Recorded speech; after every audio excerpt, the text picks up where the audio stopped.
All right. Welcome as you come in from the waiting room to this webinar. Thank you for joining us. Andrew Petersen is my name. And this is, I forget what number we're up to, but this is the road to Belém. And according to my AI, it's only 20 days until um, that gathering occurs in Brazil. And so, where are we up to? What's going to happen? What's the vibe on so many different issues?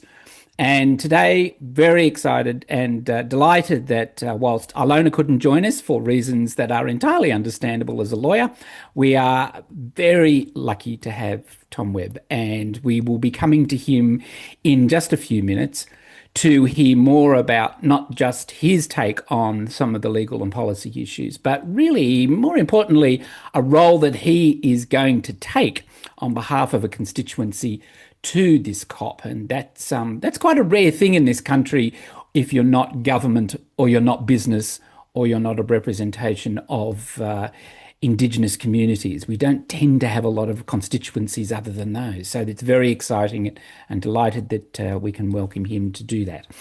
In opening, let me, of course, acknowledge country, and I am coming to you this afternoon, Australian time, from the land of the Camaragal people, and acknowledge their elders, past, present, and emerging, and particularly welcome any Aboriginal or Torres Strait Islanders who are joining us today.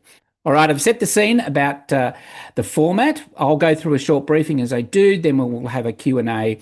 I will have a Q&A with Tom. And don't forget that we are recording, and the recording will be hopefully properly edited and put up onto our YouTube channel following the event.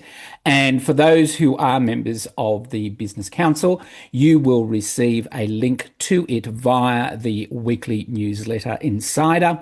And for those who are not members, you will get to see it a few days following that if you want to retrace your steps, as it were, about what we talked about.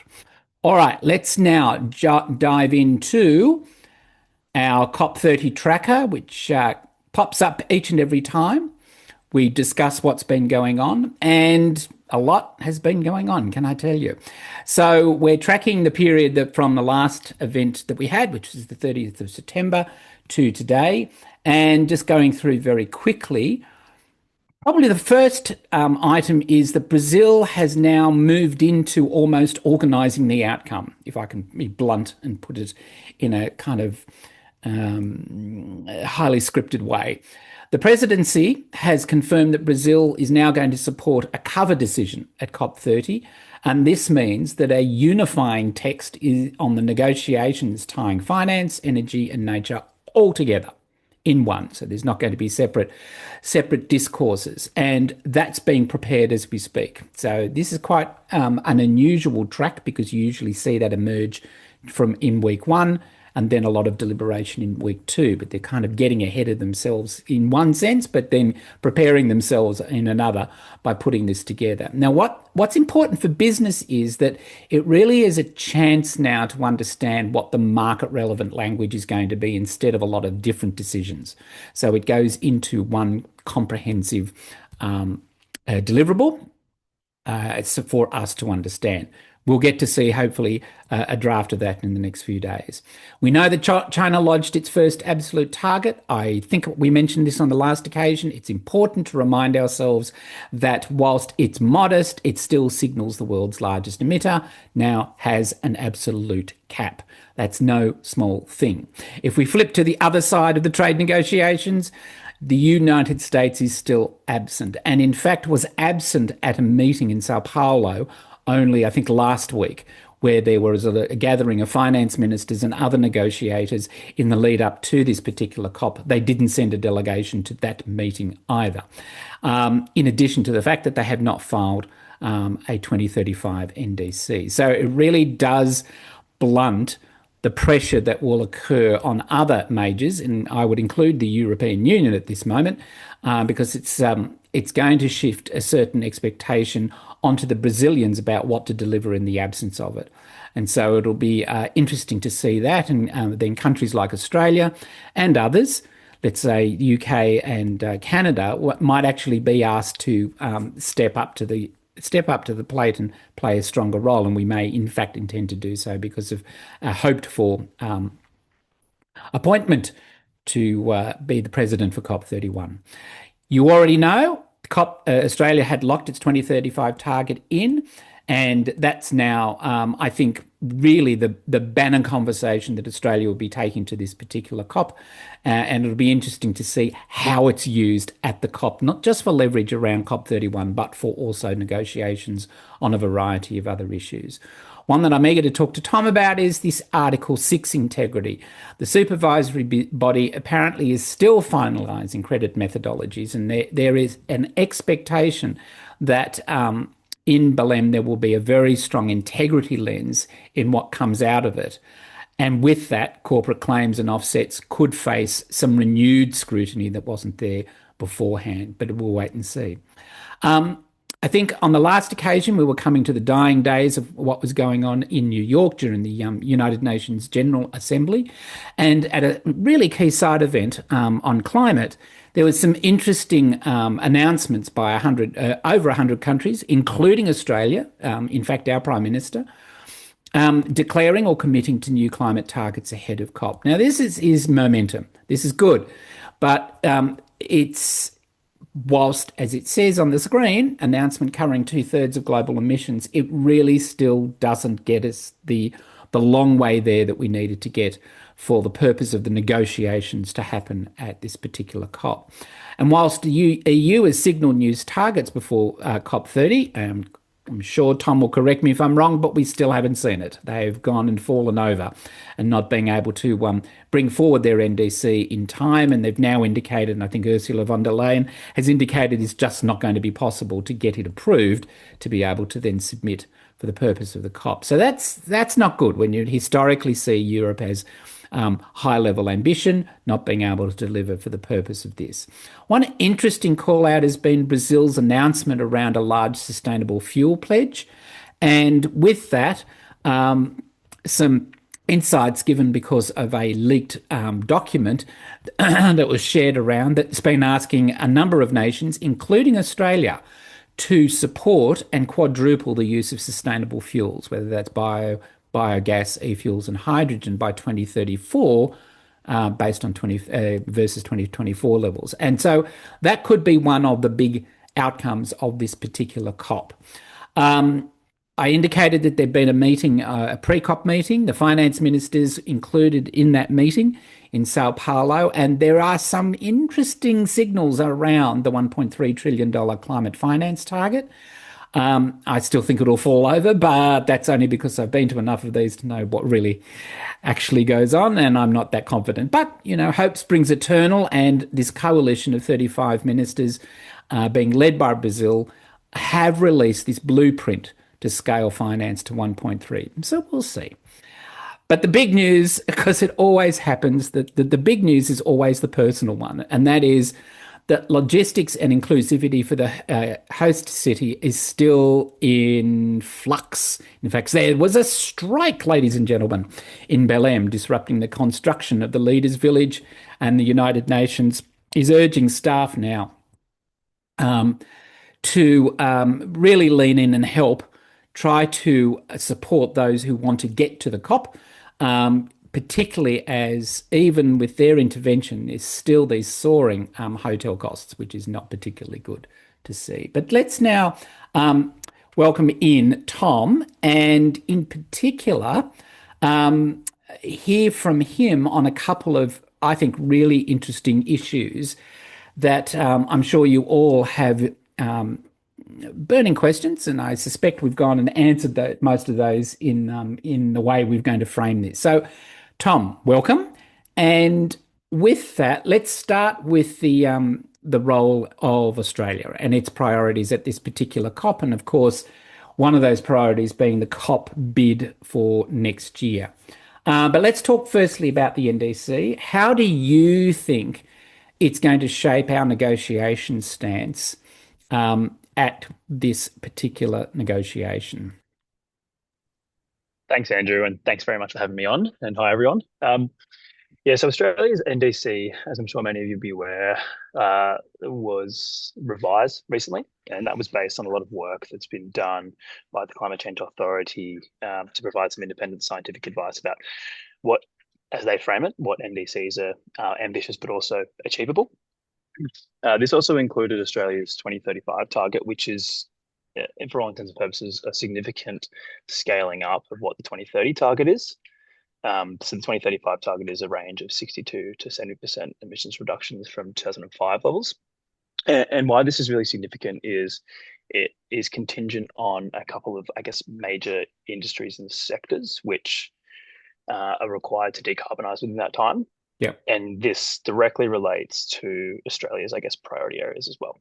So Australia, for some time, and definitely with this government, has been very, very focused on decarbonising the grid through increased renewable energy, and And you're not also talking the latest Tron movie when you say that, are you? no, no, Sorry. definitely not. I've I heard just that's a went to good movie. see it. That's all. I'm just, I've heard that's a good movie. it's not Maybe bad. we can chat about that For one another later, day. Andrew. Yeah. Yeah. Um, yeah, and that is definitely very much the flavor of what Australia will be entering into these negotiations with as well, and has done for some time, based on their approach to scaling up renewables across the world. But particularly, I think their focus has been across ASEAN and the Pacific region lately too. There's a range of new financing mechanisms which Australia has supported to develop, for instance, the Pacific Resilience Facility, Mhm. which is really focused at providing, I guess, renewable energy to regional areas, but at the same time providing greater autonomy to Pacific and Asian countries to move away from traditional forms of climate finance like loans and move towards an ability where they can be a bit more self-sufficient and sustainable too. Um, but that flavour of renewable energy will certainly be Australia's key focus area, and they've indicated that. And another thing, of course, that you mentioned, Andrew, is the COP31 bid. So recently, I've been Yes. having some conversations with the government in Canberra as part of my role on what's called the Australian Youth Advisory Council on International Climate Change. A little bit wordy. We'll work on a way to boil that down in the We future. should just pause for a moment. Define youth. Good question. 18 to 30 is defined as, which Oh, means I've damn! I got just miss I've, out by 1 year. you just miss out. I've got a Yeah. couple of years left in me as well. But that's a really sort of brilliant group that I've been a part of, and I'll be going to COP in that capacity as well as in my capacity with G&T. Okay. Well, let's Perhaps park that and I'm intrigued by your 31 reference. So, what are Yep, you hearing, and what do you think? sure. So, like I mentioned, I was in Canberra a couple of weeks ago with this role, and I guess the key message that there's been a lot of speculation lately about the potential for Australia to actually win the bid and the tense negotiations with Turkey. The consensus, certainly on the ground in Canberra, is they're going full steam ahead as if they're going to get the bid, which is encouraging, and they're very optimistic. So this includes sort of the conversations we've had with the climate change ambassador, with the Secretary of DQ as well. But effectively, they're setting out a range of things, including what their external priorities would be for the COP, Mm. which, um, as I mentioned before, the key one is delivering the energy transition. That's certainly the consensus of policy across the board within Australia of what they think is the most effective way to do it. But another thing that I thought was really interesting about their priorities was there's a really big focus on protecting land and oceans. And Mm. that's going to bring into play a lot more issues related to nature and biodiversity, Mm. and the global biodiversity framework too, which I think has some really, really interesting synergies with what's going to happen in Brazil. Yeah. Yeah. Agreed. Yeah. And particularly as well, two proof points for me. A presentation by the department, I think last week, around logistics for COP. For Belém, and it was indicated that the bulk of the COP31 team inside the department was going to the COP. Hmm. So you wouldn't send bureaucrats to something that you didn't think was going to possibly succeed. So that was interesting. And then the other was, to take your point about nature, just looking at the program of work that the TNFD announced, I think Monday. It's extraordinary how much of the agenda has a climate nature nexus going on, both in the days before in Sao Paulo and then also at I think in the first week of COP itself. So it'll be interesting to see how Tony Goldner, who heads the TNFD on the ground, is also talking about the work and the role of Australia in relation to that particular issue. All right, Hmm. let's move on to this thing called Article 6 and its so-called market integrity.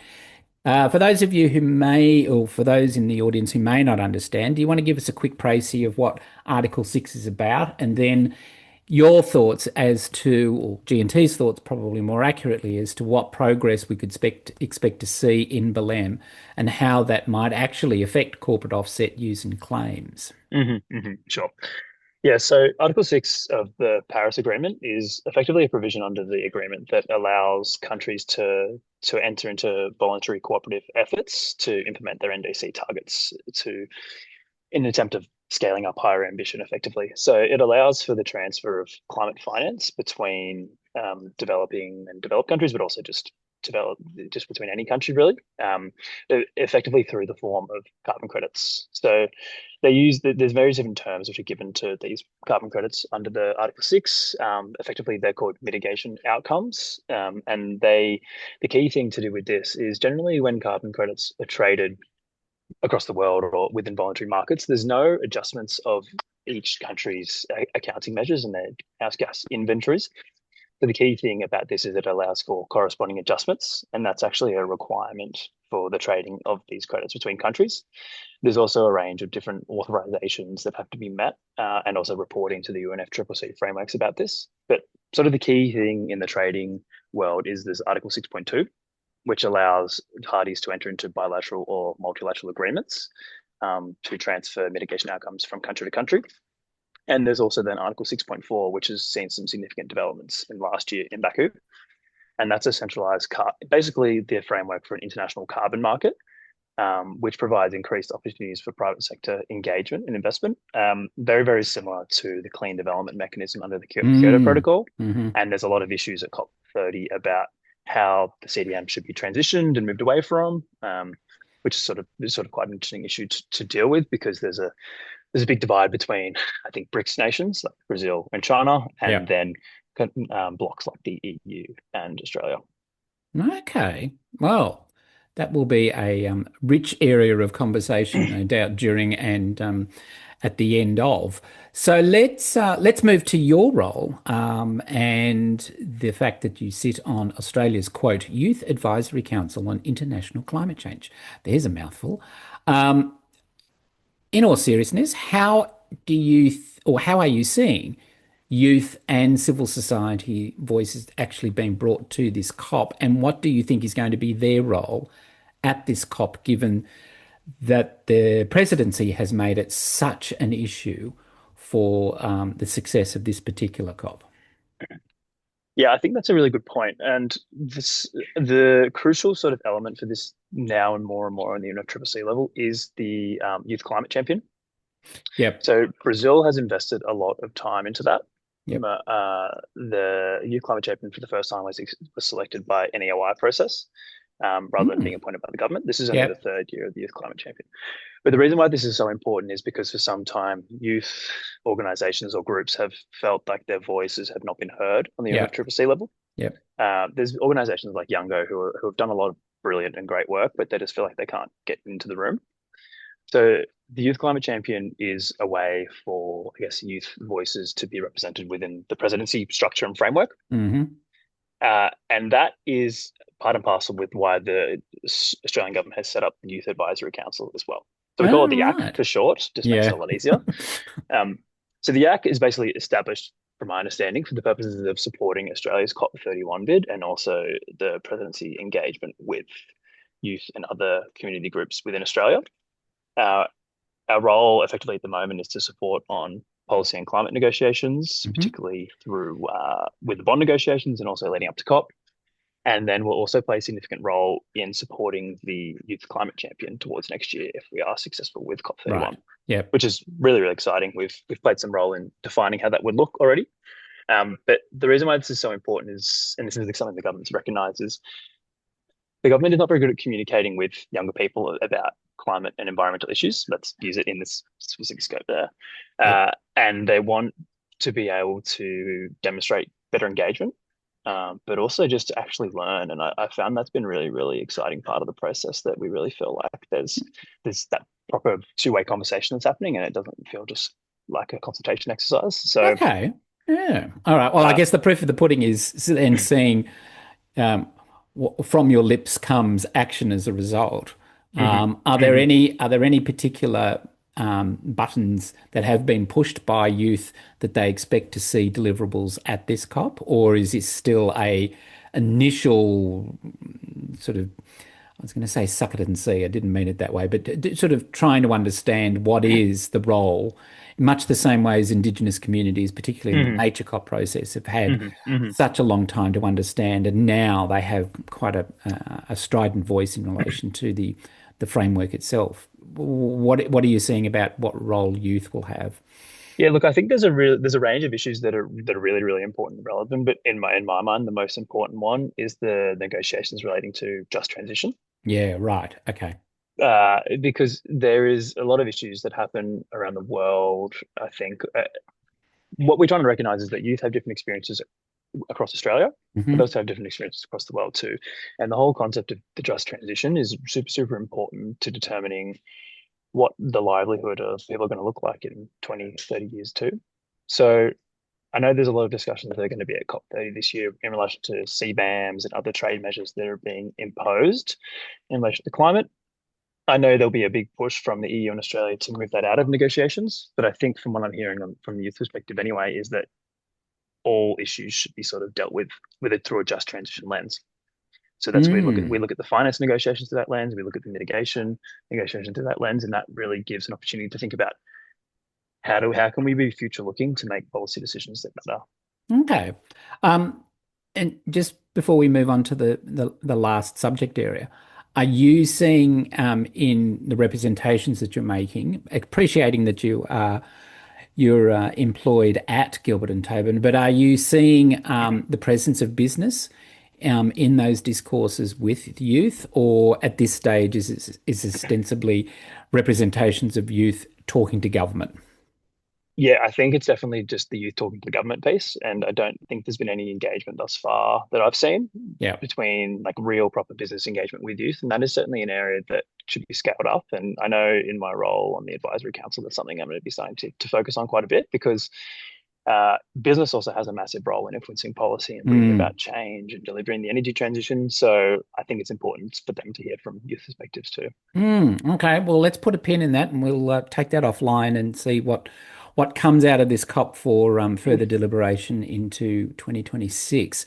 So let's talk the in the last section of the obvious question. Well, what does success look like? And from your perspective, and I'm asking you to go back out in a broader sense, what's your observation, not necessarily definition, but your observation of what success for this COP would look like? And I guess in two ways. The first is politically, and then the second is from an Australian business perspective.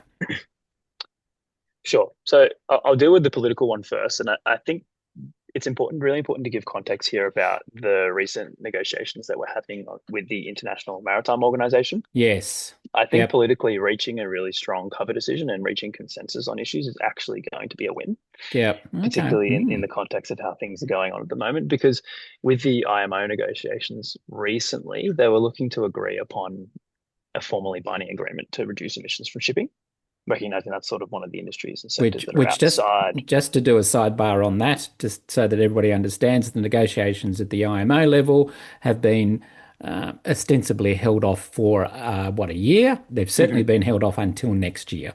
They mhm, were mhm. supposed to come to a conclusion and a determination in the last couple of days in anticipation of this COP, but that has not happened. And the belief is, or the sense of the commentary is, that it was the United States' fault and other actors intervened in delaying a decision. Back to Tom. No, that's exactly right, Andrew, and that's I think the point that I was going to make. You made it much more Ah, eloquently than I right. did. Sorry. That I think there's some challenges which we have to sort of recognize and accept with multilateralism, but like there is some really really strong ambition between some key economies and key nations like Brazil and Australia and Japan, and I think we should be quite hopeful and optimistic. So I think success really is providing a really really clear uh, outline and framework for how we deliver climate finance. One of Yeah. the key issues is defining what climate finance actually is under this new goal, particularly in terms of how private finance flows between nations. So there's a lot of key work to do on reporting and transparency there, and the same with Article 6 as well, to deal with a lot of concerns with what's been happening in the voluntary carbon market. There's a very, very big push to provide some clear, transparent reporting guidelines. I think that would be, from a market's perspective, it would be really, really important if we have that, because it would really drive sort of what the levels of due diligence expectations are, what the levels of authorization requirements are too. mm. um, and I guess in terms of implications for Australian business too, one of the unfortunate key things I note is Australia is still indicating that they will not be engaging with Article 6 for the time being. So that's sort of a key implication for our carbon market. But Yes, very much so.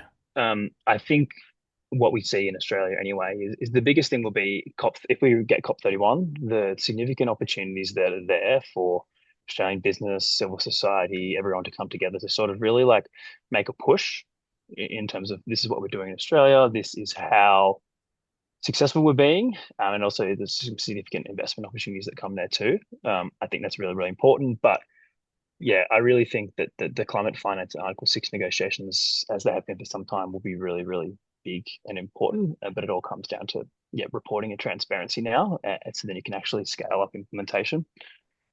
Okay, so bundle all of that up, and what does this outcome look like for our COP? Hmm. Because we're going to get it. Not Hmm. if, when. Exactly, that's the attitude. Yeah, I think like it's maintaining momentum. Our COP has the potential to be really, really significant because it's got the opportunity to show off ASEAN perspectives and most importantly Pacific perspectives too. I think that's a really, really important thing to stress. Uh, but it's about maintaining confidence and reinstilling confidence within the system, and ensuring that we're only a couple of years away from 2030 now, and we're getting closer and closer as we go. So making sure that people can actually implement their goals and their targets, I think is really, really key. Mm. But that all comes down to strong cover decisions, strong consensus, and also engagement with business as well, as we all sort of push along the journey together. Yeah, well, buckle in, stay tuned. I think you were telling me you're going week two, Yes, that's right. and Alona is going to be there for week one. I think you have got the better week, particularly if the announcement is made and Australia is successful, because Hmm. Hmm. you get to party in Brazil, which is no bad place to party, can I tell you? I've heard good things. The partying in Baku last year was good. That doesn't come across as an effective bumper sticker, but then yeah, anything is Yeah. possible. Anything is possible. Oh, look, thank you so much for your contribution, and thank you so much for stepping in. That was really valuable, and particularly the insights around the Youth Council. I'm looking forward to seeing how that tracks and what the success of that looks like. Hmm. So from that, I think I get a couple of key takeaways. The first is COP 30 is really going to be about delivery, finance, fuels, and fairness, if I can summarize it. And that secondly, Australia's got now some credibility going in through its target, but it's really, really, and this is what business has been now saying, give us sector plans, give us some better understanding of what those sector plans are and what the implementation of those looks like, because that's really where the rubber is going to hit the road in terms of engagement by the sectors, engagement in finance, and the real nugget of innovation starting to occur as quickly as possible. And thirdly, and this is a bit cute, I suppose, but the road to Belém is now a dress rehearsal, let's hope, for our own COP 31. And what we do now is going to be, will set our standing. So, in one sense, this precursor of this COP to our COP, I think it's very important. And I'm delighted to hear and see that people like yourself are going, because this is how we show the rest of the world what role we play. And I was just in a conference today recognising and celebrating the 80th anniversary of the United Nations. And one of the key challenges that the Prime Minister said at the conference, yes, that sounds weird, but believe it or not, the Prime Minister at the moment in our fair country is Penny Wong. And in her address, she indicated that and I think it was such a great way to put it, that Australia was there at the creation of the United Nations, and it wants to be there at the creation of the future of the United Nations. And I think that by us being there at the COP and playing that role in its future, I think is going to be quite seminal. So let's see what happens. Don't forget that the next Road to Belém is actually going to be virtually at Belém. We've got a session on Friday, the 14th of November at 7 a.m. Oh, I'm not my best at that time of morning. But the reason for that is it's 5 p.m. on a Thursday afternoon in downtown Belém, and we're looking forward to a number of people on ground from Australia and elsewhere in our network giving us a sense of what's going on at the COP, which will be very exciting. That one's half an hour as well. But then the wrap-up one will be on Friday, the 21st of November. That will be a full hour. And again, that will be at 7 a.m.